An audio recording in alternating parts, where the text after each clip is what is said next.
Tiago, como é que você analisa esse adiamento, hein? É só a questão de acertar o contrato ou a relação já está começando desgastada, hein? Bom, Lu, nós sabemos que o que é dito pelos políticos deve ser olhado com reserva e principalmente com reservas a partir do tempo. O que está acontecendo e nós saberemos de fato o que aconteceu a partir dessa caminhada que deve acontecer até mais ou menos o final do ano. Todo mundo já sabe que, na verdade, não houve apenas uma suspensão da filiação em razão de uma ou outra coisa ser ajustada.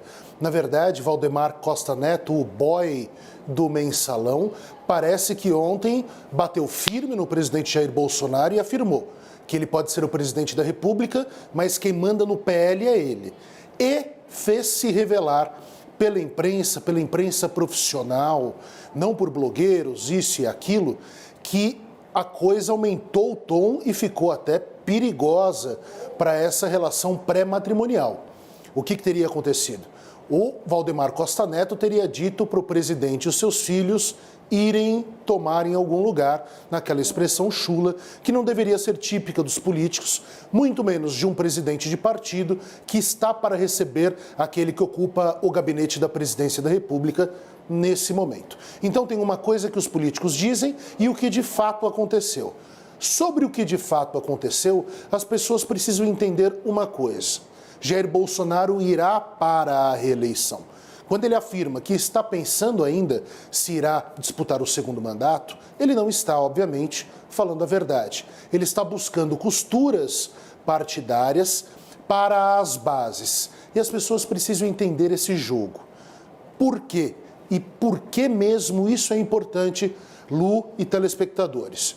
O presidente da República precisa de palanques ao redor do Estado, não apenas para si, mas também para os deputados federais que serão eleitos, para os apoios dos governadores. É importantíssimo que o presidente da República tenha esse tipo de apoio estrutural nos palanques municipais e estaduais. Este é um primeiro ponto. E qual é o drama deste primeiro ponto? É que o PL apoia o arquirrival de Jair Bolsonaro, que não é Lula, que não é Ciro, que não é Eduardo Leite, que não é nenhum desses, que é João Dória. Sim, o PL apoia João Dória em São Paulo. E esse teria sido a verdadeira razão do atrito ocorrido esses dias. Mas não a única. Lembrem-se, quando o presidente da República, com a força do seu cargo, se acopla a um partido político, a partir desse momento, se estamos falando de eleições, nós estamos falando também de dinheiro, fundo eleitoral e fundo partidário ao longo do tempo. E aqui que surge o verdadeiro drama e aquilo que nós sabemos que é o mar de lama que corre por baixo dos interesses da República.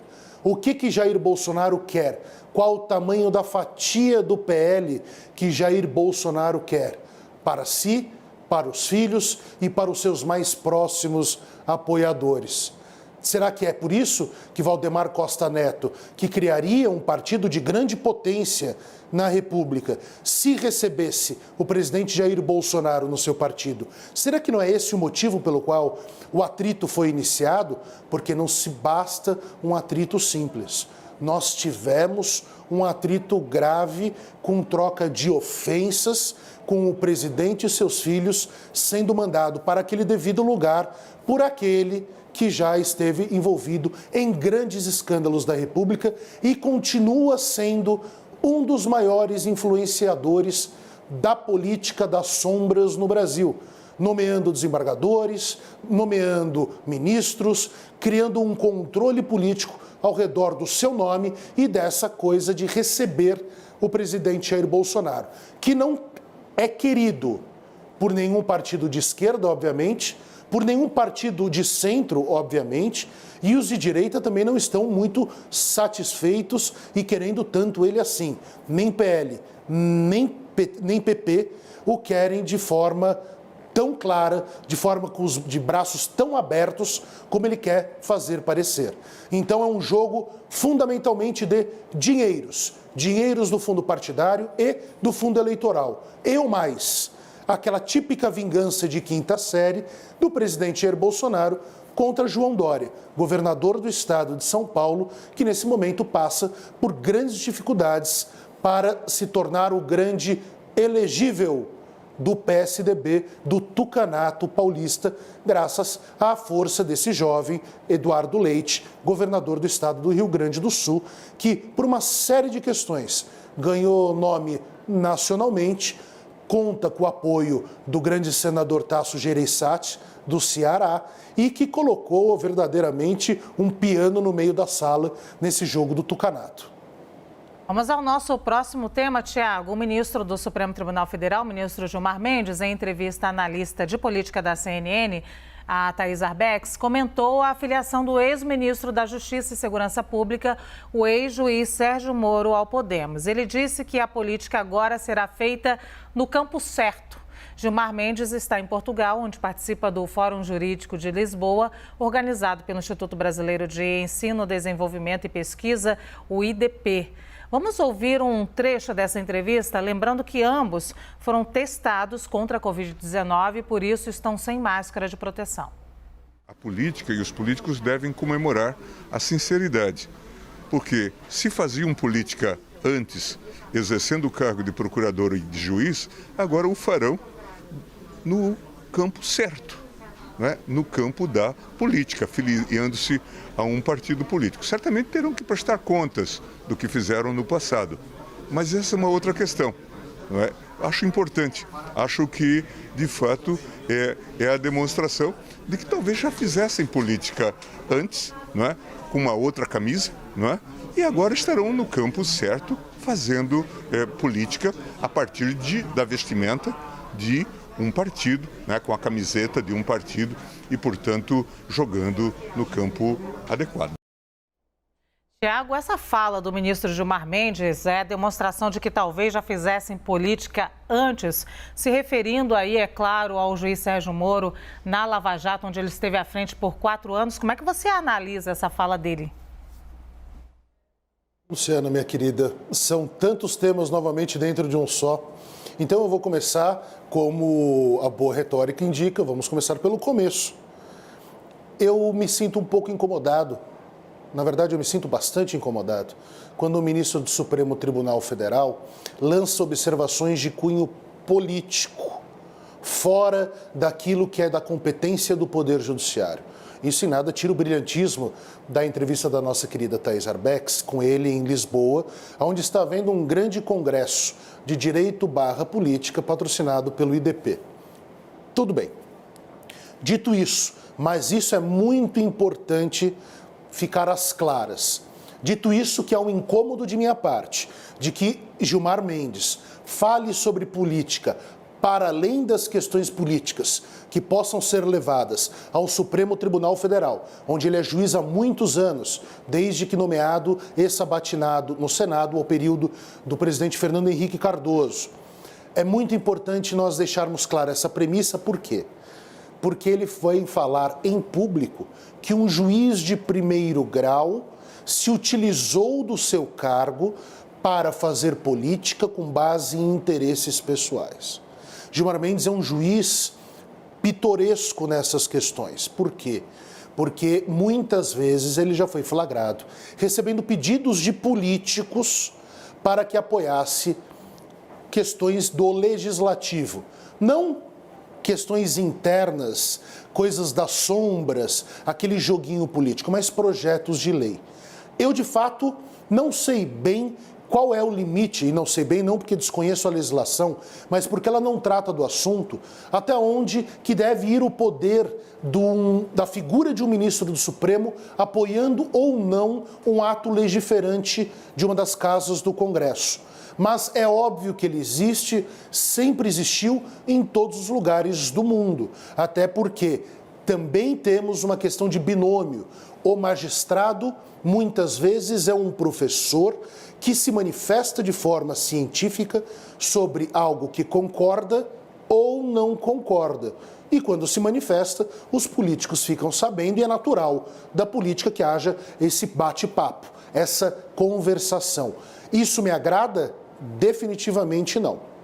mas isso exclui automaticamente, e aí nós estamos falando da questão jurisdicional, ou seja, daquilo que o Supremo Tribunal Federal julgou acerca de Sérgio Moro.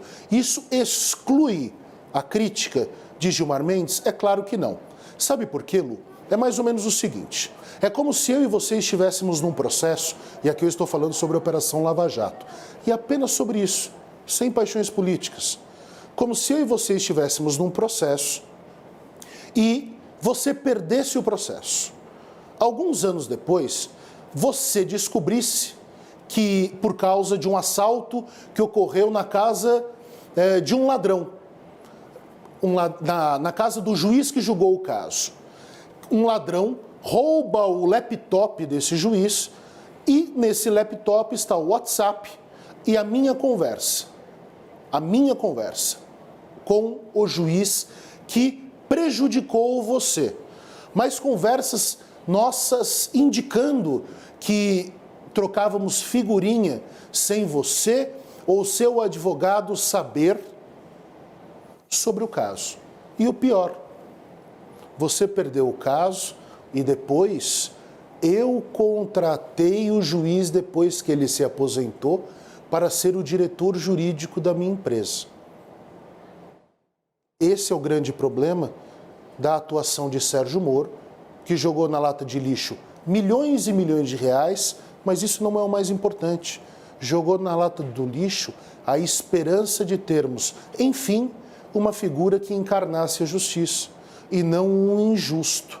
Porque nós confundimos, Lu, no Brasil, e esse talvez seja um dos dramas do nosso subdesenvolvimento, nós queremos a lei penal para as pessoas, mas somos capazes de abrir mão da lei processual penal, o que é uma garantia contra o erro judiciário.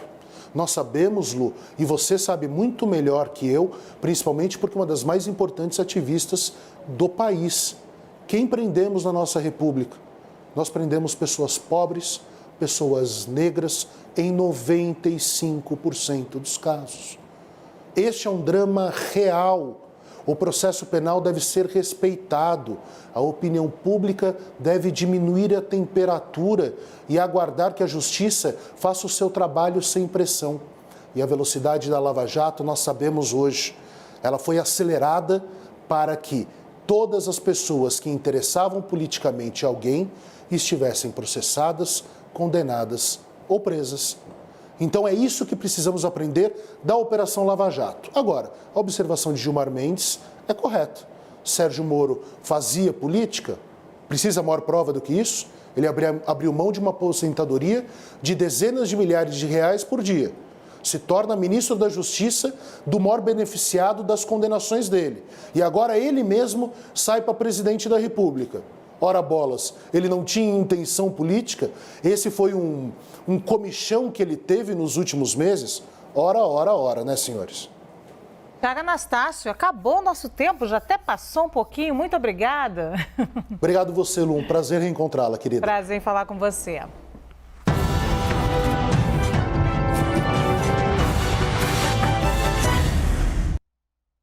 As opiniões emitidas pelos comentaristas do quadro não refletem necessariamente a posição da CNN.